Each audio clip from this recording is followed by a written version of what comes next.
बिस्मिल्लाहिर्रहमानिर्रहीम। अस्सलाम वालेकुम नाज़रीन, आप देख रहे हैं 92.8 विद सादिया अफसाल। नाज़रीन, पाकिस्तान की सियासत में हलचल जारी है और पाकिस्तान तहरीक इंसाफ की तरफ से 30 अक्टूबर को इस्लामाबाद को लॉकडाउन और सील करने का जो ऐलान है उसके बाद हुकूमत की जानिब से ये कहा जा रहा है कि किसी को ये हक नहीं पहुँचता।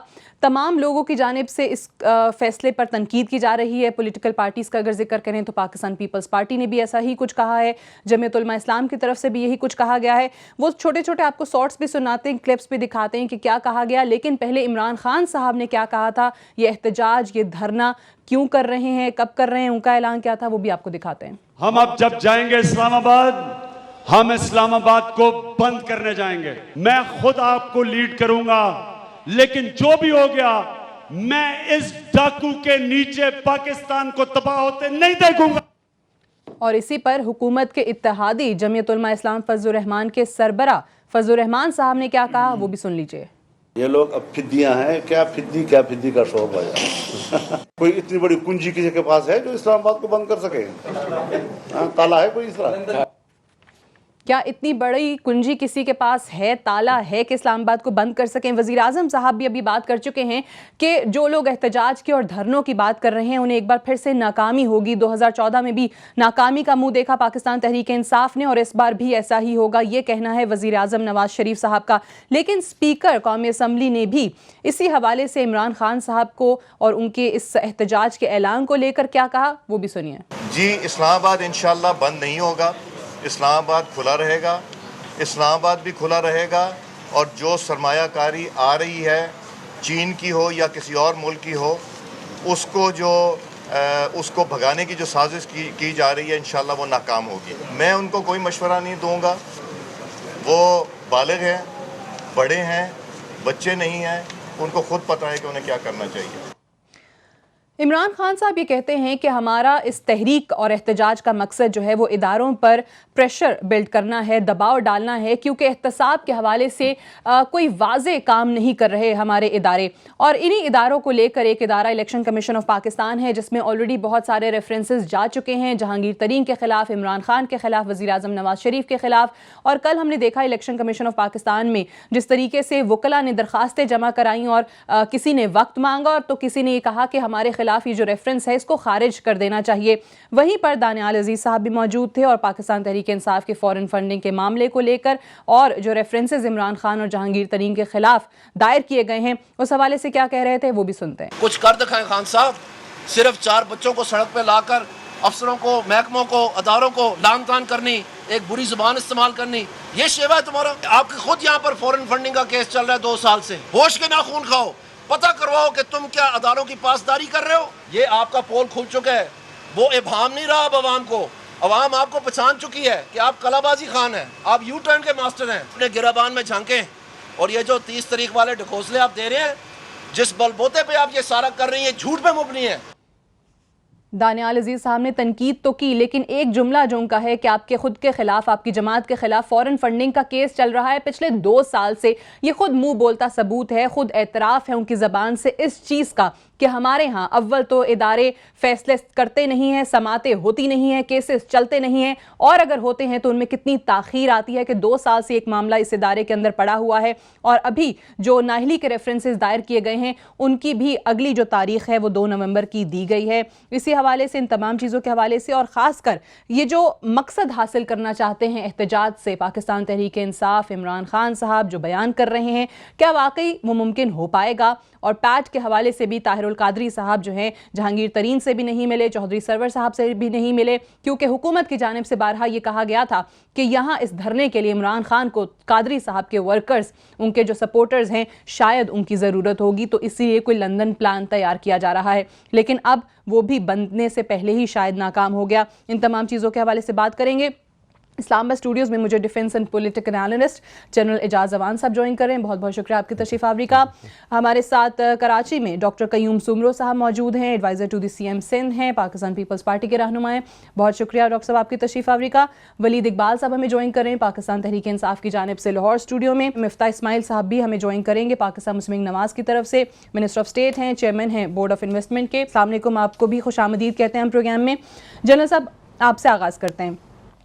एहतजाज का दिन भी अनाउंस हो गया, कोशिशें इमरान खान साहब कहते हैं कि जी पूरी हैं, और अब तो उन्होंने कैटेगोरिकली ये कह दिया है कि उस वक्त तक हमारा धरना और एहतजाज जारी रहेगा जब तक वज़ीर आज़म इस्तीफ़ा नहीं दे देते। यही स्टेटमेंट उनकी 2014 में भी आई थी, फिर क्या हुआ था?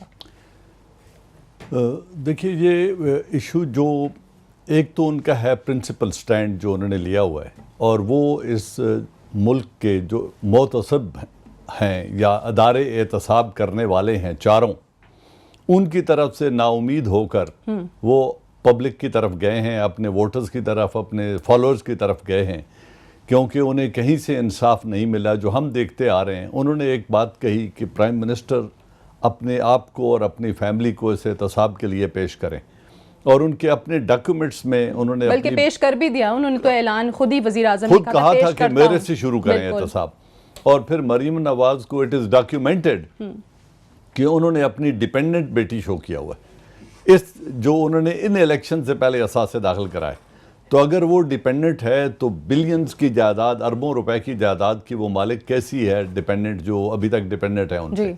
तो उनका स्टैंड तो प्रिंसिपल है। अब रहा कि उनका क्लेम कि मैं इसको बंद कर सकता हूँ। बिल्कुल। दानियाल अजीज साहब जो फरमा रहे हैं ना कि 4 लड़कों को सड़क पे ले आना, अब हम सब ने, मीडिया ने भी उसको दिखाया कि उनका 30 सितंबर का जो जलसा है बहुत बड़ा था, और तमाम तर कोशिशों के बावजूद तादाद लाखों में, वो भी पैट के बगैर। तो पैट तो एक आप जो पिछली दफ़ा भी जब पैट आई थी तो उनके वर्कर्स हैं, रिलीजियसली मोटिवेटेड हैं और डिवोटीज़ हैं डॉक्टर ताहिर अल कादरी के, वो उनको ला के बिठा सकते हैं। कोई और आदमी उनको ना फैमिलीज़ को बुला सकता है ना ला सकता है, और मेरे ख्याल में तो इमरान खान को इसकी ज़रूरत भी नहीं है। तो जहाँ तक स्टैंड है, वो इखलाकी सपोर्ट या इखलाकी जवाज़ इमरान खान के पास मौजूद है। पब्लिक सपोर्ट भी इस वक्त सेकंड लार्जेस्ट पॉपुलर पार्टी है जहाँ तक मैं उसको देख रहा हूँ, और जो पंजाब में जितने इंतखाबात हो रहे हैं, किसी तीसरी पार्टी कोई उनसे आगे नहीं है। हुकूमत वक्त के ख़िलाफ़ वो इलेक्शन लड़ रहे हैं, जहाँ से शहबाज शरीफ 8 साल से इक़्तिदार में है, 9 साल से, और मरकज़ी हुकूमत भी नवाज शरीफ के पास है। उसके बावजूद जितने बाई इलेक्शन है, हालांकि बाई इलेक्शन में वोटर नामली हुकूमत वक्त को ही वोट देता है क्योंकि उन्होंने अपनी ज़रूरतें पूरी करवानी होती है। यानी वो जो कहते हैं कि हुकूमत की तरफ से क्लेम किया जाता है कि तमाम ज़िमनी इंतखाबात हम जीत रहे हैं, तो जो बाई इलेक्शंस हैं वो ज़िमनी इंतखाबात गेज नहीं कर सकते। वो गेज नहीं है, वो लिटमस टेस्ट नहीं है किसी की पॉपुलैरिटी का। वोटर ये कहता है कि यार इस वक्त हुकूमत वक्त को नाराज ना करें। तो इन सारी बातों को देखते हुए अब देखना ये है कि इसका अंजाम क्या होता है। ये एग्जैक्टली सवाल ये है कि अंजाम क्या होता है। क्या वो इतना प्रेशर बिल्ड कर सकते हैं कि किसी अदारे को होश आ जाए? इलेक्शन कमीशन जो जिस हालत में इस वक्त मौजूद है, वो भी कोई इतना फाल नजर नहीं आता। ठीक है, वो इलेक्शन कमीशन में जो नाहिली के रेफरेंसेस दायर किए गए हैं, उनकी समातें या उन पर डिसीजंस तो अपनी जगह हैं, उसके तो ज्यूरिसडिक्शन, उनकी अपनी ज्यूरिसडिक्शन कि आया वो इदारा ये समात कर सकता है, उसको इख्तियार है, उस पे भी सवाल उठा दिया। पहले तो उसका फैसला। अच्छा, इस पे एक ब्रेक ले लेते हैं, ब्रेक से वापस आएंगे तो इसी डिस्कशन को यहीं से कंटिन्यू करेंगे। Stay tuned.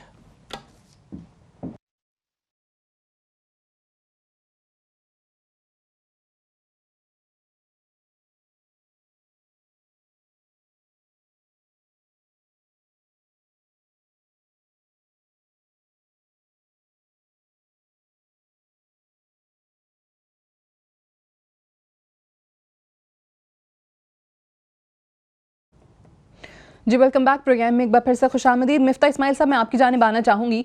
ये जो पाकिस्तान तहरीक इंसाफ की 30 अक्टूबर की कॉल है इस्लामाबाद को सील कर देने की, जिस पर अभी हम स्पीकर सादिक साहब को भी सुन रहे थे कि जी इस्लामाबाद बंद नहीं होगा, इसी तरह रहेगा। वज़ीर आज़म साहब का भी बयान था कि नाकाम हो जाएंगे धरना करने वाले। तो इस पर हुकूमत की आया स्ट्रैटेजी है क्या? हुकूमत ने डिसाइड क्या किया है कि इमरान खान साहब ने, अभी ज़्यादा दूर की बात नहीं है, 30 सितंबर को ही रायवेंट के अंदर बड़ा अच्छा एक शो करके दिखाया, अच्छी खासी तादाद लोगों की आ गई थी। अगर इसी तरीके से तादाद इस्लामाबाद में आ जाती है तो क्या आप डटे रहेंगे, नहीं आने देंगे, क्या करेंगे? स्ट्रैटेजी उस पर क्या होगी हुकूमत की?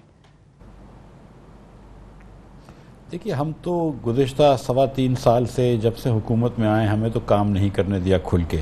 हमें तो एक ना एक प्रिटेक्स्ट पे खान साहब ने कोशिश करी है कि हमारा रास्ता रोका जाए। चाहे वो पहला वाला धरना हो या दूसरी कोई भी बातें हों, ये कोई ना कोई प्रोटेक्ट पे काम करते रहते हैं, रोकते रहते हैं हमको। हमने कभी भी कोई ऐसे ही हथकंडा इस्तेमाल नहीं किया कि कोई गैर जमहूरी हरकत करी हो। खान साहब का जमहूरी हक है कि ठीक है, उनको चाहते हैं वो आएँ, जलसा करें, जुलूस करें। आई होप कि रेड जोन में इस बार नहीं आएंगे। आई होप कि वो प्राइम मिनिस्टर के हाउस पे जिस तरह इन्होंने लास्ट टाइम कहा था कि हम दमादम मस्त कलंदर करेंगे, ऐसी कोई हरकत नहीं करेंगे। आई होप कि पीटीआई पे जिस तरह हमला किया था, लेकिन अभी तो वो कह रहे हैं कि जब तक वजीर आजम साहब इस्तीफा नहीं देते हम धरना जारी रखेंगे। ये इमरान खान ने स्टेटमेंट दिया है। देखिए खान साहब को थोड़ी सी जमहूरी रवायात को माननी पड़ेंगी। एक इलेक्शन हुआ था 2013 में, खान साहब नंबर 2 आए थे, नहीं जीते थे इलेक्शंस। उसके बाद खान साहब ने बड़ा वो करा तो हम सुप्रीम कोर्ट में गए। सुप्रीम कोर्ट की उस जुडिशल कमीशन ने जो खान साहब जिसके ऊपर पूरा कॉन्फिडेंस का इजहार करा है, उसने कहा कि ना कोई मुनज़्ज़म धांधली हुई, ना कोई ऐसी बेकायदगी हुई, और अगर बेकायदगी हुई तो इसमें कोई एविडेंस नहीं है कि मुस्लिम लीग को फ़ायदा हुआ हो, और वो इलेक्शन को उन्होंने सर्टिफाई करा। इससे ज़्यादा जांच पड़ताल तो शायद किसी भी इलेक्शन की पाकिस्तान में नहीं हुई। उस इलेक्शन में नवाज शरीफ जीत के आए। फिर अब आ गई पैनामा लीक्स की बात। कोई प्रूफ पैनामा लीक्स में अब तक नहीं आया है। मियाँ नवाज शरीफ का नाम भी नहीं है। हाँ, ये बात दुरुस्त है कि मियाँ साहब के 2 एडल्ट बच्चे जो कि पाकिस्तान के बाहर रहते हैं, उनकी ऑफशोर कंपनियां हैं। लेकिन ये बात भी निकल के आई कि खान साहब की खुद एक ऑफशोर कंपनी थी जो खान साहब ने नहीं समझा कि वो पाकिस्तान में डिक्लेयर करें। ये भी बात भी है कि खान साहब के जो रफ़काए कार में से जो अव्वलीन जो हैं, जहांगीर तरीन खान साहब, अलीम खान साहब, उनकी भी ऑफशोर कंपनियां निकल के आई। उनके ऊपर तो खान साहब ने ना उनको किसी पार्टी में डिसिप्लिन किया, तो वो तो बड़े मकबूल और मंजूर हैं। लेकिन मियाँ साहब के बेटों की ऑफशोर कंपनी निकल आती है तो वो एप्सो फैक्टो प्रूव हो जाता है इनको कि पता नहीं गिल्टी है। कहाँ से गिल्टी है भाई? मतलब कोई बात नहीं हुई, आप कोई ना कोई फर्द जुर्म आयद हुआ, ना कोई केस चला। आप कहते हैं कि जी आपको इतने सालों से आपकी हुकूमत को काम ही नहीं करने दिया जा रहा, और खान साहब जो है वो जमहूरी अक़दार का पास नहीं कर रहे हैं। मैं जरा एक नुक्ता लेकर वलीद इकबाल साहब की जानिब जाना चाहूंगी कि जिस तरीके से 2014 में इमरान खान साहब ने ये एक स्टेज सेट किया और बताया कि जी हम हर जगह बोल रहे हैं, 2013 के हवाले से हम बात कर रहे हैं, 4 हल्के खोलने का हमारा मुतालबा है, इलेक्शन में धांधली हुई है इसलिए हम यहाँ आ रहे हैं। 2014 में भी यही कहा गया था कि इंसाफ चाहिए, वज़ीर आज़म का इस्तीफ़ा लिए बगैर नहीं जाएंगे। जुडिशल कमीशन बना, आगे की कहानी मिफ्ता इस्माइल से आपने सुन ली। इस बार ये कह रहे हैं कि जी वज़ीर आज़म का एहतसाब करें, सड़कों पर हम आ रहे हैं, वज़ीर आज़म का इस्तीफ़ा लिए बगैर नहीं जाएंगे। वज़ीर आज़म साहब जो बात कर रहे हैं वलीद के जी 2014 वाला ही अंजाम होगा इस बार भी, क्या कहेंगे इस पे? मैं तो यही कहूँगा अपना वज़ीर आज़म साहब को भी, उनकी टीम को भी, और दानियाल अज़ीज़ साहब ख़ासकर जो अपना वो हर बारी बड़ा जारहाना तरीके से गुफ्तगू करते हैं कि इनको चाहिए कि दानियाल अज़ीज़ जैसे लोगों को सीरियसली मत लें, और जो इमरान खान साहब ने कहा है उसको संजीदगी से लें। ठीक है जी, हर ऐसे मुजाहरे के वक्त या हर मुजाहरे के पीछे जो मकसद होता है वो मुख्तलिफ होता है। इमरान खान साहब ने बिल्कुल वाज़े तौर पे कहा था, और ये भी ज़रा गौर कीजिए पिछली दफ़ा कि 1 साल वो कहते रहे कि 4 हल्कों को खोल के ऑडिट करवा दिया जाए। उस पर इनकारी थी गवर्नमेंट, तो हमने जो किया आगे उसके बाद किया। ठीक है, वो कुछ हमसे भी कोताही हो गई होगी, हम नहीं कोई बात साबित कर सके। हालांकि ऐसा होता है कानूनी मामलों में कि सारे पिंड को पता होता है कि ज़ैद ने बकर को कत्ल किया, लेकिन कोर्ट में नहीं साबित होता। चलें आगे बढ़ गए हम उससे। बात सारी ये है कि उसके बाद वही 4 हल्के एक एक करके 1.5 2 साल के बाद ट्रिब्यूनल्स के अंदर उन्हीं 4 हल्कों का क्या हुआ, और अभी 2 हल्के सुप्रीम कोर्ट के अंदर हैं, और तवक्को यही है कि वही होगा जो कि हम सब ने पेशीन गोई जो है वो की हुई है। चलें, वो एक अलग मामला था, ये एक अलग मामला है। और इसमें ये बड़ी वाज़े बात है, एक महीने पहले की बात है, आप एक देख लें कि एक सूबाई सेक्रेटरी जो हैं बलूचिस्तान के अंदर, उनके घर से 70-80 करोड़ रुपए कैश का और अपना जवाहरात का और वो फॉरेन एक्सचेंज का निकलता है। तो क्या होता है कि जी उनकी आमदन कितनी है, उनके असासे कितने डिक्लेयर्ड हैं, और इतना बड़ा मिसमैच जब होता है, और ये दुनिया भर का ये है। वैसे दुनिया में कानून कायदा यही है कि इल्ज़ाम लगाने वाले पर साबित करने का होता है, everybody is innocent until proven guilty. लेकिन जब इस तरह का मिसमैच नजर आता है, जिस तरह वो सूबाई सेक्रेटरी थे, वो जेल में है इस वक्त, नैब पकड़ के ले गई हुई है उनको, यहाँ पे एक मिसमैच नजर आता है। आप हाईएस्ट ऑफिस अच्छा, होल्ड कर रहे हैं। लेकिन इसमें एक सवाल कि जी 30 सितंबर को इमरान खान साहब ने अच्छा खासा मजमा इकट्ठा कर लिया, that was a very good show, उसको सब लोग अप्रिशिएट भी कर रहे हैं कि जी पैट के बगैर इतने लोग आ गए वहां पे, बट द क्वेश्चन इज कि उसके बाद जो कह रहे थे कि मकसद होगा इदारों पर दबाव हमारा बढ़ाना, क्या वो दबाव बढ़ा? क्या किसी इदारे ने कोई एक्शन लिया? तो उसका जवाब आपको नफी में नजर आता है, ना नजर आता है। तो क्या इस बार वाकई इदारे एक्शन ले लेंगे?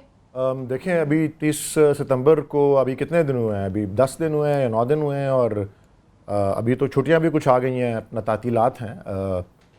इसके बाद 30 अक्टूबर इतना दूर नहीं है। मेरे ख्याल में मैं बार बार ये कह रहा हूं कि किसी को गलतफहमी में नहीं रहना चाहिए कि कोई ऐसे हम गलतफहमी में नहीं रहना चाहिए। डॉक्टर कयूम सुमरो साहब, आपकी जानिब आना चाहेंगे, क्योंकि आप लोग भी इदारों को क्रिटिसाइज तो करते आए हैं, लेकिन पाकिस्तान तहरीक इंसाफ की तरह खुलकर सड़कों पे आने की बात नहीं कर रहे हैं, उस तरीके से प्रोटेस्ट नहीं कर रहे हैं जैसे कि ऑपोजिशन की दीगर जमातें कहती हैं कि जी पाकिस्तान तहरीक इंसाफ की अगर हम बात करें तो वो कहते हैं कि पीपल्स पार्टी जो है वो शायद जो है वो दोहरा मेयार इस वक्त उठाए हुए है, रखे हुए है। आप इस हवाले से क्या कहेंगे? क्योंकि बिलावल साहब ने भी जिस तरीके से भरी मीटिंग के अंदर कुछ कहा था, बाहर आके कुछ कहा वजीर आजम के हवाले से कि जेल में होंगे पैनामा लीक्स के मामले में, तो फिर कैसे जेल में होंगे जब कोई इदारा कार्रवाई नहीं करेगा? बिस्मिल्लाहिर्रहमानिर्रहीम। देखें, पाकिस्तान पीपल्स पार्टी अपने उसूली मौक़िफ़ पे आज भी कायम है, और पनामा लीक्स के हवाले से तो ये सबसे ज़्यादा जो आवाज़ बुलंद की थी वो पाकिस्तान पीपल्स पार्टी की तरफ से था, और सेनेट से लेकर के कौमी असम्बली तक और जॉइंट सेशन तक पाकिस्तान पीपल्स पार्टी ने अपना पूरा भरपूर तरीके से एक मौक़िफ़ अख्तियार किया हुआ है कि वज़ीर आज़म साहब और उसके ख़ानदान को कौम के सामने जवाब देना पड़ेगा। लेकिन अब जो तरीक़ेकार हमने तमाम अपोजिशन पार्टियों ने तय किया हुआ था, उस तरीक़ेकार से हट कर के अगर खान साहब कोई डिक्टेशन देंगे हमें, या हमें कहेंगे कि जी हम उनके पीछे चलते रहेंगे, तो ये तो मुनासिब नहीं है। वरना ये इतना बड़ा कौमी काज था, इसमें खान साहब को तमाम पॉलिटिकल फोर्सेस को, और पहली मरतबा तमाम पॉलिटिकल फोर्सेस इकट्ठे हो गए थे, और ये बड़ी फतह थी कि अपोजिशन एक साथ एक आवाज़ से ये बात कह रही थी कि प्राइम मिनिस्टर के ऊपर प्रेशर बढ़ता जा रहा था, और पार्लियामेंट के अंदर प्रेशर बढ़ रहा था, और पार्लियामेंट से बाहर भी प्रेशर बढ़ रहा था। लेकिन अब चूँकि खान साहब की एक फितरत है कि वो अपने आप को जो है तना परवास करने के ज़्यादा वो हक़ में होते हैं, और वो ये समझ रहे हैं कि शायद इस तरह जो है उनको कामयाबी मिलेगी। लेकिन मैं समझ रहा हूँ पॉलिटिकल फैसले पॉलिटिकल अंदाज में होते हैं, अफराद तफरी और जो है हालात को ख़राब करने में या इंतशार की सिचुएशन पैदा करने में नहीं। मेरा सवाल डॉक्टर साहब, ठीक है, आप अभी पीटीआई की एक तरफ बात सुने, पीटीआई की जो सियासत की बात कर रहे हैं उसको एक लम्हे के लिए साइड पे रखें। मैं सिर्फ पीपल्स पार्टी के हवाले से बात करना चाह रही हूँ कि बिलावल भुट्टो जरदारी के जो पीपल्स पार्टी के चेयरमैन हैं, उनके वो नारे कि जी मोदी का जो यार है गद्दार है, फिर उसके बाद उन्होंने मौलाना फजलुर रहमान के साथ खड़े होकर बात की कि जी मैं एक इलेक्टेड प्राइम मिनिस्टर के बारे में बात नहीं कर सकता। फिर दूसरी तरफ वो कहते हैं कि 2018 में पीपल्स पार्टी जो है वो हर घर में होगी, पीपल्स पार्टी का वजीर आजम होगा, और ये वजीर आजम जो है जेल में होगा। तो मेरा सवाल आपसे यही है कि वो पीपल्स पार्टी फिर किस बुनियाद पे कह रही है कि ये वजीर आजम जेल में होगा? क्या कर रही है पीपल्स पार्टी उसके लिए? आपने कौन से इदारे से वाकई में इतना दबाव बढ़ा दिया है कि वो काम करने लगा है? देखिए, ये बिल्कुल एक वाज़ेह बात है कि चेयरमैन बिलावल भुट्टो जरदारी साहब ने जो दो बातें आपने जिक्र की, पहले का भी मैं जवाब देना चाहता हूँ और दूसरे सेगमेंट का भी। पहले जब उन्होंने कहा कि प्राइम मिनिस्टर के बारे में कहीं पे भी पूरे आपने कैप्शंस दिखाए हैं, हर जगह मैंने क्लिप्स देखी है, ये ज़रूर कहा है और आज भी हमारा वही मौक़िफ़ है कि मोदी का जो यार है। हमने ये नहीं कहा कि प्राइम मिनिस्टर के लिए गद्दारी का कोई, उनको कहा कि उनको धक्का दो, मकसद उसको हटाना चाहिए। ये अपनी जगह पीपल्स पार्टी का मौक़िफ़ है, हम अपोजिशन के सबसे बड़ी पार्टी है, हमारा लीडर अपोजिशन पार्टी का है। तो इसलिए चेयरमैन बिलावल भुट्टो अपने कोई स्टेटमेंट से पीछे नहीं हटे। जहाँ तक आपके दूसरा सवाल है कि चेयरमैन साहब ने कहा कि प्राइम मिनिस्टर जो है नवाज शरीफ साहब 2018 के बाद जेल में होंगे, बिल्कुल उसकी अपनी सोच है। वो समझ रहा है कि पनामा लीक्स का जो है मंतकी अंजाम यही होगा, करप्शन ये छुप नहीं सकती है, इसके नतीजे में प्राइम मिनिस्टर को जेल में जाना पड़ेगा। और जाहिरी बात है जब एक प्राइम मिनिस्टर करप्ट होगा, उसके ऊपर ये सारे कैसे साबित होंगे। तो पीपल्स पार्टी पाकिस्तान की सबसे बड़ी पॉलिटिकल हकीकत है। अगर पाकिस्तान पीपल्स पार्टी पूरे पाकिस्तान में अपने इलेक्शन के जरिए अपने वोटर के जरिए हुकूमत में आ सकती है, तो कौन साबित करेगा करप्ट है, कौन उसको मंतकी अंजाम तक पहुंचाएगा? अच्छा, मैं जनरल साहब से जरा जवाब ये तो हम प्रेशर बिल्ड कर रहे हैं, यही तो हम चाहते थे कि तमाम अपोजिशन फोर्सेस इकट्ठी होकर के इस प्रेशर को और भी ज्यादा, तो वो प्रेशर कैसे बिल्ड हो रहा है ये तो मैं पूछना चाह रही थी सुमरो साहब जी। सारी ऑपोजिशन जमातें इकट्ठी नहीं है, वो एक सड़कों पर आ रहे हैं, आप पार्लियामान में आप कहते हैं इमरान खान अलग कर रहे हैं। अपनी जंग अकेले नहीं लड़ सकते हैं, ये कौमी जंग थी, तो इसमें तमाम तर पॉलिटिकल फोर्सेस चले वो मैं पीटीआई से पूछूंगी कि क्यों नहीं किया, लेकिन जनरल साहब मंतकी अंजाम की जो उन्होंने बात की है कि जी वो पहुंचाएंगे, वजीर आजम उन्होंने कहा कि जी करप्ट हैं तो वो फिर जेल में होंगे, जो बिलावल भुट्टो जरदारी ने जवाब दिया है। देखिए वो 2018 की बात कर रहे हैं। पहली बात तो ये है कि बिलावल भुट्टो ने ये जो बात अभी कराची में की है, उन्होंने अभी से ये साबित कर दिया है कि वो पपेट हैं और उनकी पुतली को नचाने के लिए डोर किसी और के हाथ में है। उनका ये कहना कि Altaf is a political reality in Karachi है और रहेगा, ये कहना, जबकि उन्हीं की गवर्नमेंट में प्रोविंशियल असेंबली अच्छा वो जरा शॉर्ट भी निकाल लीजिएगा, मैं टीम को भी मीनवाइल बता दूं बिलावल ने क्या कहा था अल्ताफ हुसैन के हवाले से भी और पीएम के हवाले से भी। प्रोविंशियल असेंबली में जब आर्टिकल 6 के ट्रायल का बिल पास हो गया है, तो ये कौन होता है चेयरमैन उसको सर्टिफिकेट देने वाला कि जो इलेक्टेड रिप्रेजेंटेटिव्स ने कहा कि आर्टिकल 6 के तहत ट्रायल करें वो गद्दार है। तो ये बिलावल साहब चेयरमैन किस अथॉरिटी और who is not elected representative of any party, तो वो इलेक्टेड असेंबली के पास किए हुए रेजोल्यूशन को उन्होंने आराम से नेगेट कर दिया और ये कह दिया कि वो पॉलिटिकल रियलिटी हैं और रहेंगे। तो दिस शोज हिज इमेच्योरिटी, कि वो इमेच्योर हैं पॉलिटिक्स के लिए, और वो जो बात करते हैं कोई उनके कान में डालता है।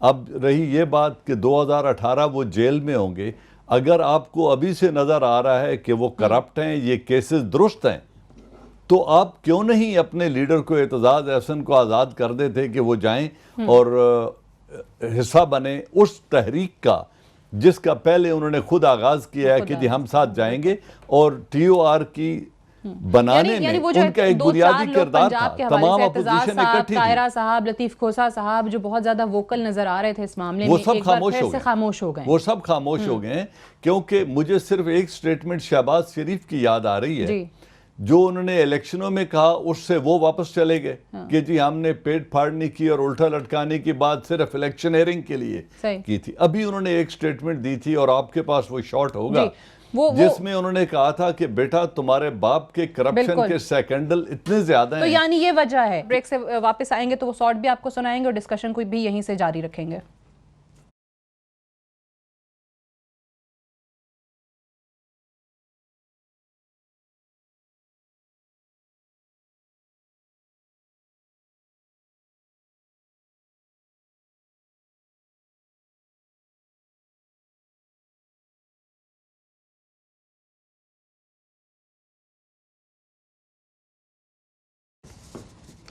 जी वेलकम बैक। प्रोग्राम में एक बार फिर से खुशामदीद। ब्रेक पे जाने से पहले जो जनरल साहब ने बात की थी बिलावल भुट्टो जरदारी के हवाले से, कि जो अल्ताफ हुसैन के हवाले से उन्होंने कहा, और साथ ही साथ जो कि वज़ीर आज़म साहब के हवाले से कहा कि जो माजी में स्टेटमेंट्स देते आए हैं, जो बयानात देते आए हैं, कि वो सोच भी नहीं सकते कि एक इलेक्टेड वज़ीर आज़म के बारे में ही कहेंगे। वो शॉर्ट हमारे पास मौजूद है, वो सुनाते हैं पहले आपको कि बिलावल ने कहा क्या था।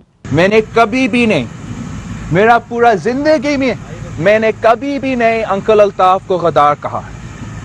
अंकल अल्ताफ एक कराची का पॉलिटिकल रियलिटी था और है। जैसे मैं सुन रहा था कल किसी ने कहा कि मैंने ये कहा है कि मोदी का जो यार है गद्दार है।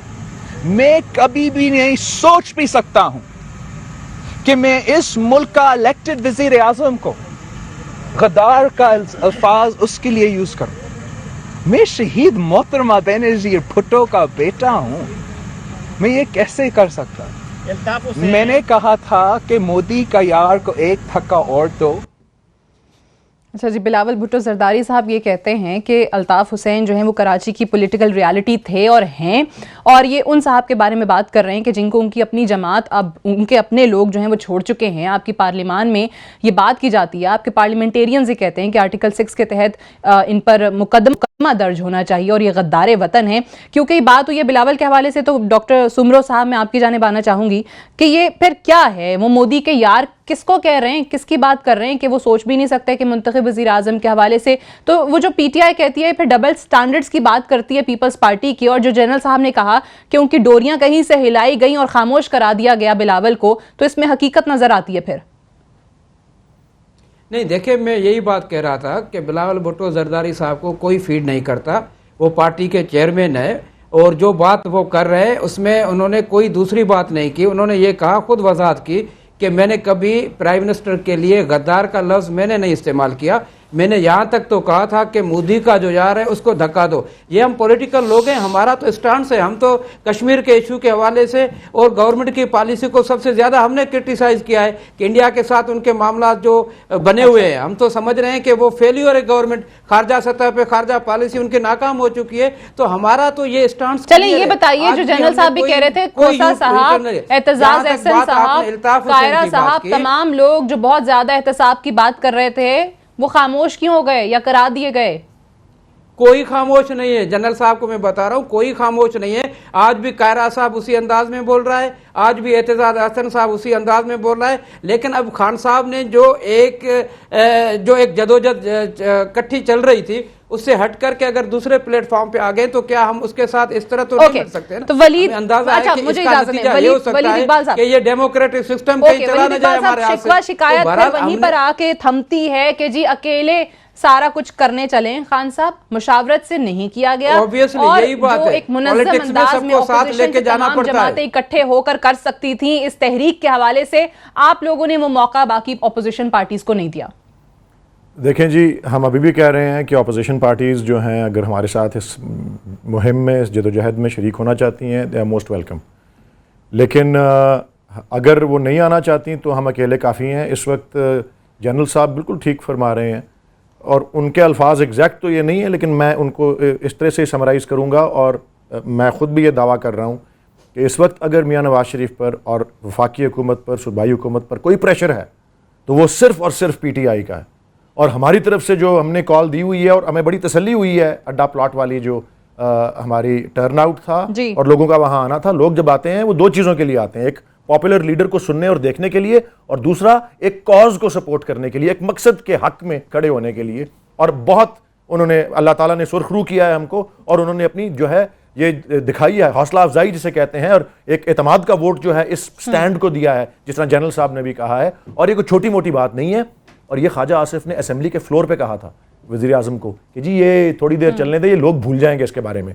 ये चीज़ जो है एतजाज साहब ने ये बात ठीक की है कि ये घंटी बजती रहेगी और बंधी रहेगी इनके गले से, और इस बात को वाकई अपने मंतकी अंजाम तक पहुंचना है। और हम सिर्फ मंतकी अंजाम के अल्फाज नहीं इस्तेमाल कर रहे, हम इसको मंतकी अंजाम तक पहुंचा के दिखाएंगे। हमने घर में नहीं बैठना। बट वलीद, एक चीज 2014 में जहां से आगाज किया गया कि जी वजीर आजम इस्तीफा दें, धरने का आगाज ही इस एक चीज से हुआ था, और उसके बाद ये इस्तीफा तो नहीं आया। लोगों ने कहा कि जी चलें इसको PTI की नाकामी देखा जाए, फिर आप लोगों ने उसको और अंदाज में इंटरप्रेट किया कि नहीं, हमने शऊर उजागर किया, धांधली के हवाले से जुडिशल कमीशन फाइनली बन गया। लेकिन इस बार भी यही हो रहा है। इमरान खान साहब कहते हैं धरना उस वक्त तक जारी रहेगा जब तक वजीर आजम मुस्ताफी नहीं होते। तो एक इमरान खान साहब के हवाले से ये बात तो सामने आती है कि वो एक ऐसे पेडिस्टल पे वो एक ऐसी बात कर जाते हैं कि उसके बाद फिर वहां से उन्हें नीचे उतरना पड़े, तो फिर वो PTI के लिए बड़ी नाकामी की बात हो जाएगी। कोई बात नहीं जी, अपना इमरान खान साहब अल्लाह ताला पे ईमान रखते हैं। इमरान खान साहब एक सियासतदान तो हैं और एक खिलाड़ी वाली उनकी परसिस्टेंस है, जिस तरह आपने देखा है। और आप देखें कि किस तरह से इलेक्शन का रिजल्ट आया, उसके बाद किस तरह से जान डाली उन्होंने पार्टी में और उसमें मुहिम चलाई, जो भी उसका नतीजा आया बाद में, उसके बाद किस तरह से उन्होंने, जैसे ये इशू आया है, ये कौम ने भूल जाना था, जिस तरह ख्वाजा आसिफ ने कहा था। लेकिन ये इनकी परसिस्टेंस और इनकी परसेवेरेंस आप देख लें। और बाकी मियाँ साहब के पास चॉइस है बिल्कुल, वो इस्तीफा दे सकते हैं, एहतसाब के लिए पेश कर सकते हैं। इस्माइल साहब, ये जो बात है जो एतजाज एहसन को कोट किया इन्होंने, ठीक है, जो एतजाज एहसन को भी वलीद ने अभी यहाँ पर कोट किया है कि पैनामा लीक्स का जो मामला है ये एक ऐसी घंटी है जो इनके गले में बंधी हुई है और ये टन टन करती रहेगी, और मंतकी अंजाम पीपल्स पार्टी भी कहती है हो, PTI भी कहती है कि हम उसी के लिए बाहर आ रहे हैं। तो फिर हुकूमत इस सारे मसले को एक बड़े खुशअस्लूबी से क्या वाकई हल नहीं कर सकती कि अगर कुछ किया ही नहीं है गलत तो फिर एहतसाब के लिए पेश करने की भी बात कर चुके हैं, तो क्यों कार्रवाई का आगाज नहीं हो सकता? क्यों सड़कों पर आने की इनको नौबत आप दे रहे हैं? क्यों उनको एक जवाब दे रहे हैं? बड़ा अच्छा जुमला बोला था हारून रशीद साहब ने, उन्होंने कहा था कि अगर चोरी नहीं की तो तलाशी देने में क्या हर्ज है। मैं फिर दोहराऊंगा, चोरी नहीं की तो तलाशी देने में क्या हर्ज है। जी मिफ्ता, जी मिफ्ता, जी जो आप कह रही हैं ना वो बात एकदम दुरुस्त है कि हम कोशिश करनी चाहिए कि खुश उसलूबी से मसला हल हो जाए। लेकिन वो किसी ने कहा है ना कि पैनामा तो एक बहाना है, मियाँ नवाज शरीफ का निशाना है, मियाँ नवाज शरीफ निशाना है। वो देखें अब इनकी भी गोल पोस्ट चेंज कर रहे हैं। पहले जब शुरू की बात बता रहा हूँ 6 महीने पहले हो गया शायद मेरे ख्याल से, कि जब इन्होंने बात करी थी कि सुप्रीम कोर्ट के, हमने कहा था कि रिटायर्ड जज से करवा लें, इन्होंने कहा नहीं करंट जज से कराएं, हमने करंट जज को कहा, फिर हमने उनको लिखा, वो जज साहब ने मना कर दिया कि ये कमीशन टूथलेस है, उसका भी हमने वापस दे दिया कि चलो हम कमीशन जो है उसको उसका बिल हमने एक असेंबली में पेश कर दिया है कि कमीशन को ज़्यादा एम्पावर कर दें। एतजाज़ हसन साहब ने भी एक बिल पेश किया है, PTI ना एतजाज़ साहब के बिल में जुड़ रही है ना हमारे बिल में जुड़ रही है। सुप्रीम कोर्ट ने पिटिशन में आ गई है, इनकी पिटिशन एक्सेप्ट कर ली है सुनने के लिए मियाँ साहब की नाअहली के ऊपर, वो केस भी चल रहा है।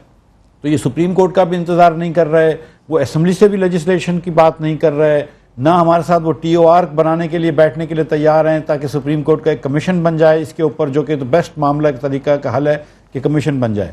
जहाँ तक मियाँ साहब का ताल्लुक है, मियाँ साहब ऑब्वियसली इज़ नॉट गिल्टी, और मियाँ साहब तो चाहते हैं कि एक कंसेंसस हो जाए और उसके बाद एक कंसेंसस के तहत कोई कमीशन बैठ जाए और ये मियाँ साहब और ये बात मामला एकदम खुल जाए ताकि मियाँ साहब जो है वो सुरखरू हो जाएं। लेकिन ये लोग जो बात कर रहे हैं कि you are guilty unless you are proven otherwise, बिल्कुल सही है। I mean you are guilty unless you prove yourself innocent, बिल्कुल यही कह रहे हैं। थ्योरी ऑफ नेशनल जस्टिस के खिलाफ है ये जो बात कर रहे हैं कि मियां नवाज शरीफ को मिसमैच है, मिसमैच की वजह से कह रहे हैं। इतनी सी बात मिसमैच होता है, मियां नवाज शरीफ का नाम नहीं है और मियां नवाज शरीफ के दो बेटे जो पाकिस्तान के बाहर रहते हैं 15-15 साल से। आप ये चीज देख लें कि वजीर आजम साहब के जिस साहब ने खुद कहा कि 2 बच्चों का नाम है, वजीर आजम खुद एहतसाब के लिए पेश भी कर चुके हैं, तो वो इनोसेंट हैं भी तो कह दें कि जी ठीक है आप कर लें कार्रवाई, जिस इदारे ने करनी है वो कार्रवाई कर लें, आप इनकी तरफ से जो प्रेशर है उसको भी छोड़ें। वो तो खुद ऐलान कर चुके हैं ना कि मैं एहतसाब के लिए पेश करता हूं। बिल्कुल, सबसे पहले एहतसाब मियाँ साहब का होगा, मियाँ साहब के खानदान का होगा, करें तो कोई दो राय नहीं है इसमें। तो हमने हर जगह पे कहा है कि आप कमीशन बनाइए, हमसे एग्री करिए, सबसे पहले मियाँ नवाज शरीफ के खानदान का एहतसाब कर लें, सबसे पहले आप हुसैन और हसन नवाज शरीफ को बुला के पूछ लीजिए और ये बात बता देंगे। इसमें तो हमने कोई बहस ही नहीं करी है। लेकिन आप ये तो नहीं कह सकते ना कि तुम गिल्टी हो बिफोर यू कैन बनाइए, बट कमीशन अकेले ऑपोजिशन ने तो नहीं बना देना ना, आप लोगों की तरफ से भी शरायत है, ये बात तो वो आपकी चीजों पर नहीं मानते हैं, आप उनके TORs पे नहीं मानते हैं। अगर मियाँ साहब के बेटों की प्रॉपर्टीज भी हैं, आप मियाँ साहब रेजिग्नेशन कैसे पा सकते हैं? कोई बात तो हो, कोई केस तो चले, कोई चीज हुआ उसके बाद ये बात हो। और अगर ऑफशोर कंपनी रखना जुर्म है तो फिर खान साहब की भी ऑफशोर कंपनी है, ऑफशोर कंपनी रखना जुर्म है तो जहांगीर तरीन साहब की भी ऑफशोर कंपनी है, ऑफशोर कंपनी रखना जुर्म है तो अलीम खान साहब की भी ऑफशोर कंपनी है। उनको तो खान साहब कुछ नहीं बोलते। चलें इस पे भी बात करते हैं, ब्रेक से वापस आ जाते हैं। तो ये जो मिफ्ता के सवाल आए हैं कि इनकी ऑफशोर कंपनियों पे फिर इमरान खान साहब क्यों नहीं बोलते हैं, इस पे भी बात करेंगे। और दूसरा ये कि 2018 के हवाले से जब हम आम इंतखाबात की बात करते हैं तो अगले ही साल जब 5वां बजट आ जाएगा तो उसके बाद हुकूमत किसी भी टाइम इलेक्शन कॉल कर सकती है, स्नैप इलेक्शन हो सकते हैं। ये पार्टीज़ जो हैं, ये एहतसाब की तहरीक हो या कोई और तहरीक हो किसी और पोलिटिकल पार्टी की, तो 2018 में अवाम के अंदर क्या चीज़ लेकर जा रहे हैं, क्या डिलीवर किया है, इस पर भी ज़रा बात करने की कोशिश करेंगे एक वक्फे के बाद।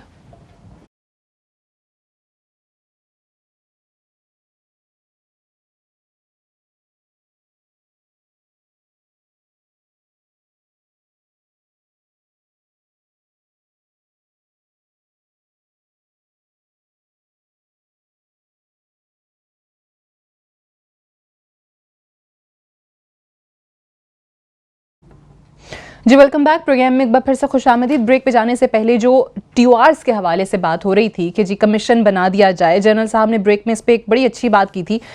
वैसे भी जनरल साहब कहते हैं ना कि जो मामला लटकाना हो तो JITs बना दें, कमेटियों के हवाले कर दें। तो अभी भी यही हो रहा है इस मामले में भी कि जी कमीशन पे आप हमारे TORs नहीं मान रहे, हम आपके TORs नहीं मान रहे और मामला उसी तरह लटका हुआ है। बिल्कुल, मेरा ओपिनियन ये है कि ये सब डिलेइंग टैक्टिक्स है।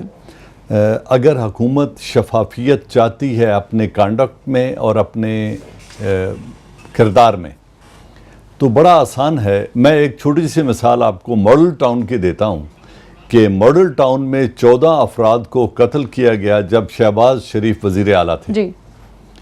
और तकरीबन 90 आदमियों को गोली मारी गई।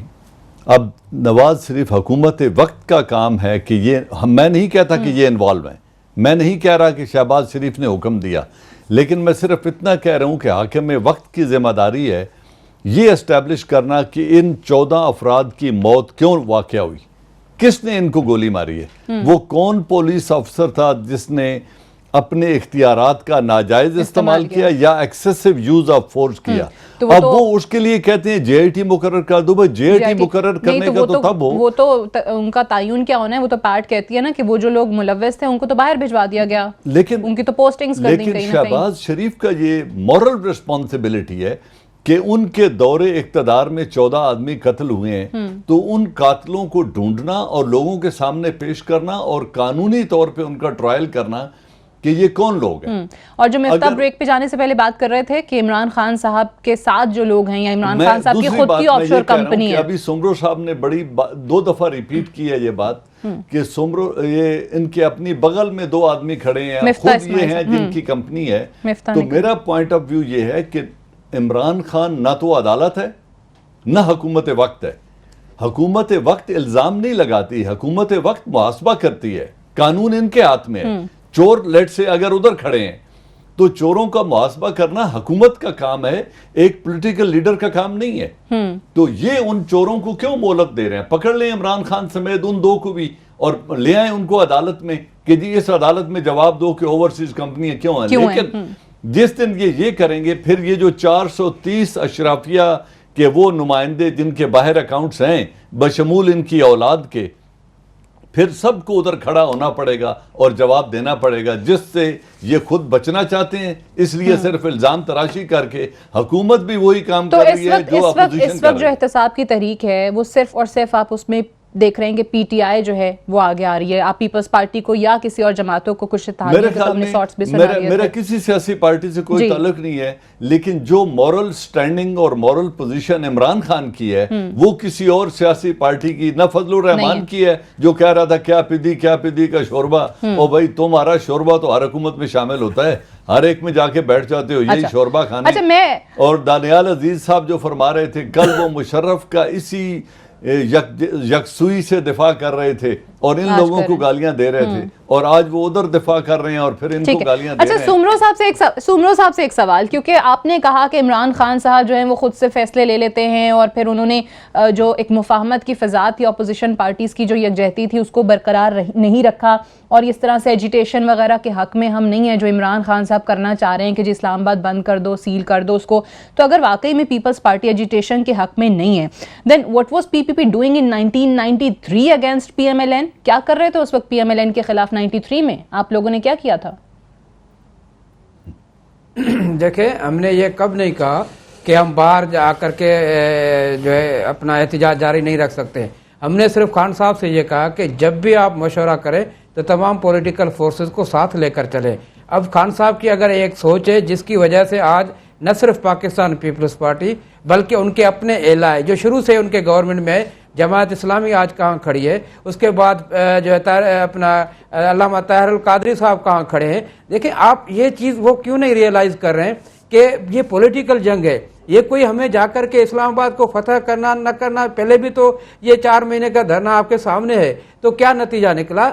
हम पॉलिटिकल लोग पॉलिटिकल विजडम के साथ चलते हैं। हम अपनी उस जदोजहद के जरिए प्राइम मिनिस्टर नवाज शरीफ को हमने कमजोर करके रखा हुआ था, और ये इनको ताकत दे रहे हैं, ये इनको सपोर्ट कर रहे हैं। 2014 में हम देखते थे कि बाय पैट और पीटीआई अगली इलेक्शन तक ये पनामा लीस्ट योर पार्टी तमाम लोग जो है वो जमहूरियत के हक में या हुकूमत के हक में जो है वो आपने पहले एक सवाल तकरीर कर रहे होते थे। सुमरो साहब, ये बात है कि इन्होंने इलेक्ट्रिसिटी लोड शेडिंग ये मामला हल नहीं कर सके, तो इसलिए हम समझ रहे हैं कि हमें इसको पॉलिटिकल अंदाज में हैंडल करना चाहिए ताकि अगली इलेक्शन में नवाज शरीफ साहब जो है और उसकी पार्टी बिल्कुल फारिग हो जाए, चाहे इमरान खान साहब आ जाए, चाहे पाकिस्तान पीपल्स पार्टी आ जाए, लेकिन तरीकेकार ये होना चाहिए। इस अमल से तो उनको सपोर्ट मिल रही है, और हो सकता है इससे आगे अगर तसादुम हो, अगर खुदा न खासा हालात और खराब हो, तो फायदा किसको जाएगा? क्या पॉलिटिकल फोर्सेस को जाएगा या किसी और जगह ये फायदा हो जाएगा? हम तो आज भी खान साहब तो पीपल्स पार्टी को ये भी नजर आ रहा है कि फायदा जो है वो गैर जमहूरी कुव्वतें उठा सकती हैं, ये लग रहा है इस वक्त, इसीलिए आप लोग उस तरीके से एजिटेशन के लिए सड़कों पर नहीं आ रहे हैं। अच्छा, चलें, मैं इसी पॉइंट को लेकर वलीद, क्योंकि पैट का इन्होंने जिक्र किया कि कादरी साहब कहाँ खड़े हैं या दीगर पार्टी से मशवरा करना पसंद नहीं किया। अब ये जो हुकूमत की जानिब से जब जा रहे थे यहाँ से शेख रशीद साहब गए, फिर जहांगीर तरीन, चौधरी सरवर, तो कहा गया कि जी लंदन प्लान के लिए चले गए हैं वहाँ पर, और वहाँ पर इन्हें पैट के वर्कर्स की ज़रूरत होगी इसलिए कादरी साहब को मनाया जा रहा है। तो वो तो मुलाकात हो नहीं सकी और वो लंदन प्लान बकौल हुकूमत जो है वो बनते बनते फेल हो गया। तो ये बात क्या है कि एक तरफ ये ऑपोजिशन पार्टीज ये बात कर रही हैं और फिर कादरी साहब जो सियासी कज़न थे इमरान खान साहब के, वो भी रूठते चले जा रहे हैं। मैंने तो पहले ही अर्ज़ कर दिया था जी कि जो और सियासी क़ुव्वतें हमारा साथ देना चाहती हैं, दे आर मोस्ट वेलकम, और हम यही हमारा पोजीशन है। लेकिन अगर वो नहीं भी आती तो हम तो खड़े हैं और हमने तो अपने कायम रहना है और हम आगे बढ़ेंगे। चौधरी सरवर साहब इंग्लिस्तान या बरतानिया गए हुए हैं और जहांगीर तरीन साहब गए हुए हैं। वैसे भी ये चौधरी साहब का तो काफ़ी सारा वहाँ पे उनकी फैमिली वहाँ है, तो वो तो रेगुलरली आते जाते हैं, और जहांगीर साहब का भी इस तरह ही सिलसिला है। मेरे ख्याल में वो बेहतर वो खुद जवाब दे देंगे कि क्या वहाँ सिलसिला था या क्या किसी से उनकी मुलाकात तय थी या नहीं थी। मैंने तो जिस तरह कहा कि, और मैं एक बात जो बड़ी मुझे महसूस हो रही है, मैं कहना चाहता हूँ और आपको और आपके नाज़रीन को भी गौर करना चाहिए, और वो ये है कि जिस तरह से जनरल साहब ने भी बात की है मुसलसल, और जो खुद अभी एलानिया कह रहे हैं कि उनका ताल्लुक हमारी पार्टी से नहीं है, मैं तर्जुमानी तो पीटीआई की कर रहा हूँ, लेकिन ये जनरल साहब जिन तासुरात का इजहार कर रहे हैं, ये नुमाइंदगी करते हैं पाकिस्तान की आवाम की, और ये हमारे वोटर्स हों या ना हो, वो हमने एक सियासी आवाज़, हमने एक प्लेटफॉर्म और एक आवाज़ और एक पब्लिक के मुजाहरे के ज़रिए जो है आवाज़ दी है इस किस्म की सोच को, जिसकी जनरल साहब भी नुमाइंदगी कर रहे हैं, और पाकिस्तान की अक्सरियत यही सोचती है, और अड्डा प्लॉट पे भी ये साबित हुआ है। और 30 अक्टूबर को लोग अपनी शिरकत से, लोगों की शिरकत एक रेफरेंडम होगी, मैं यही कह रहा हूं, इसलिए, और उसके लिए हम अकेले काफ़ी हैं। आपने देख ली थी हमारी सोलो फ्लाइट, और अब फिर देख लेंगे। अगेन सब वेलकम है, आना चाहे आए, नहीं आना चाहे तो हमने अब घरों में नहीं आना चाहते ना, और हमारी पोजीशन क्लियर है। इसी सोच को आप देख लें कि ये सोच इनको कहां लेके जा रही है। अगर हम देख लेंगे जी, हमें पता है हम क्या कर रहे हैं, तो कौन इनके साथ जाएगा, और नतीजा ये होगा कि जैसे 2014 का धरने का नतीजा था, ये भी ऐसा ही नतीजा निकलेगा, क्योंकि उनकी सोच अभी ओके, आप भी वही बात कर रहे हैं जो वजीर आजम साहब ने बात किया, यानी पीपल्स पार्टी को भी इसका नतीजा वही नजर आ रहा है जो 2014 का नतीजा हुआ था। जी मिफ्ता इस्माइल साहब, नहीं, अगर इनकी सोच यही है, अगर ये तनाव प्रवास के इतने शौकीन है तो यही नतीजा निकलेगा। जो बात जनरल साहब फरमा रहे हैं कि वो किसी पार्टी के साथ नहीं है, लेकिन तमाम खान साहब की तमाम बातों को जस्टिफाई कर रहे हैं। और ये जो मैंने कहा कि खान साहब कम से कम अगर पैनामा लीक्स की जो बात के बाद ऑफशोर कंपनीज बुरी हैं तो अपने लोगों को भी कंडेम कर दें, तो उसको भी वो जस्टिफाई कर रहे हैं। अब सच्ची बात यह है कि ऑफशोर कंपनीज जो हैं वो तो इलीगल नहीं है पाकिस्तान में। अगर ओवरसीज पाकिस्तानी पाकिस्तान के बाहर रहते हैं, वो ऑफशोर कंपनीज खोलते हैं, तो इसमें कोई इलीगलिटी नहीं है।